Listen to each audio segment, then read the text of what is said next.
और इस बीच एक बड़ी खबर आ रही है। ये खबर पाकिस्तान के सैन्य सूत्रों के हवाले से है। पाकिस्तान में जो बीएलए के लड़ाके थे उनको पाकिस्तानी सेना ने मार गिराया है। इस वक्त की बड़ी खबर पाकिस्तानी सैन्य सूत्रों के हवाले से ये बड़ी खबर। पाकिस्तानी सेना का दावा है कि उसने बोलन में जो जफर एक्सप्रेस को कब्जा करके अगवा करके बीएलए के लड़ाकों ने अपने कब्जे में ले रखा था, उनको पाक सेना ने मार गिराया। इस वक्त की बड़ी खबर, कल दोपहर में यह घटना हुई थी जब पेशावर जा रही जफर एक्सप्रेस को बीएलए के तमाम लड़ाकों ने अपने कब्जे में ले लिया था। बोलन इलाके में एक टनल में विस्फोट करने के बाद जफर एक्सप्रेस को अपने कब्जे में ले लिया था, जिसमें कुछ सैनिक भी मारे गए थे। पाकिस्तानी सेना ने एक ऑपरेशन चलाया। इस ऑपरेशन के अब जो खबर आ रही है उसके मुताबिक बीएलए के लड़ाकों को पाकिस्तानी फौज ने मार गिराया। इस वक्त की बड़ी खबर एनडीटीवी पर पाकिस्तानी सेना के हवाले से ये खबर है। बलूचिस्तान में जो ट्रेन अगवा की गई थी बोलन के एक टनल में, जिस ट्रेन को जफर एक्सप्रेस को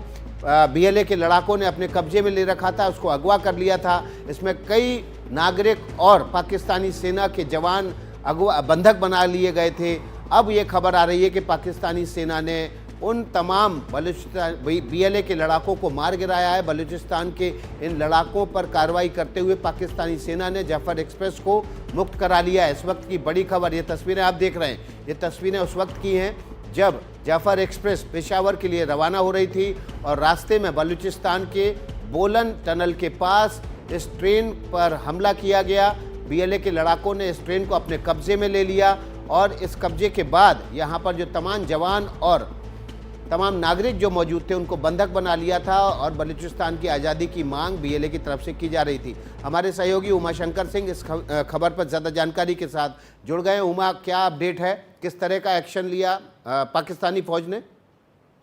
जी देखिए, जो पाकिस्तान की तरफ से जानकारी निकलकर सामने आ रही है उसके मुताबिक पाकिस्तान की सेना और सिक्योरिटी फोर्सेज ने ऑपरेशन करके उस ट्रेन को क्लियर करा लिया है जहाँ जिसको कि बंधक बनाया गया था। लेकिन साथ में एक बात ये भी सामने आ रही है कि जो बीएलए के जो लड़ाके थे वो अपने साथ बहुत सारे बंधकों को लेकर गए हैं पहाड़ी की तरफ। जाहिर सी बात है कि क्योंकि 36 घंटे से ज़्यादा का वक्त जो है वो बीत चुका है और ऐसे में इतने ज़्यादा वहाँ पर बंधकों को रखना, उनके खाने पीने की व्यवस्था करना और उनको घेर कर खड़े रहना, ये शायद उनके लिए मुश्किल हो रहा होगा। तो वो उन बंधकों को साथ लेकर चले गए होंगे जो सिक्योरिटी फोर्स से जिनकी ताल्लुकात होगी या फिर जो इंटेलिजेंस के जो अधिकारी हैं जो ट्रेन में सफर कर रहे थे।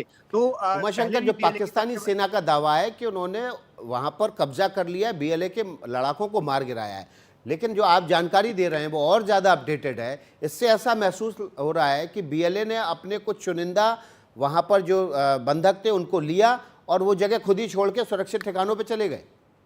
जी बिल्कुल, यही जानकारी आ रही है। दो अलग-अलग सूत्रों से जो हमें पाकिस्तान से जानकारी मिल रही है उसके मुताबिक ये कि ऑपरेशन जो है वो क्लियर करा इलाके को ऑपरेशन के ज़रिए क्लियर करा लिया गया है, लेकिन तमाम जो बंधक हैं वो सिक्योरिटी फोर्सेस के हाथ नहीं आए हैं, बल्कि बहुत सारे बंधकों को लेकर जो बीएलए के लड़ाके हैं वो अपने हाइड आउट या जो उनका ठिकाना होगा उस तरफ चले गए हैं और जो ऑपरेशन है वो अभी भी जारी है। तो पाकिस्तान की सेना की कोशिश है कि उन बंधकों को छुड़ाएं और उन लड़ाकों को मार गिराएं। ये भी जानकारी है कि 27 जो लड़ाके हैं बीएलए के उनको मार गिराया गया है, लेकिन क्या सिर्फ 27 लड़ाके थे या और ज्यादा थे, इस बात की भी पुष्टि अभी तक नहीं की गई। बहुत बहुत शुक्रिया उमाशंकर आपका। उमाशंकर सिंह का कहना है कि जो पाकिस्तानी फौज दावा कर रही है कि ये ऑपरेशन सक्सेसफुली कर लिया गया है, जबकि दूसरे सूत्रों से खबर ये भी आ रही है कि बीएलए के लड़ाके तमाम बंधकों को अपने साथ ले गए, लेकिन कुछ बीएलए के लड़ाके जरूर पाकिस्तान की इस कार्रवाई में मारे गए।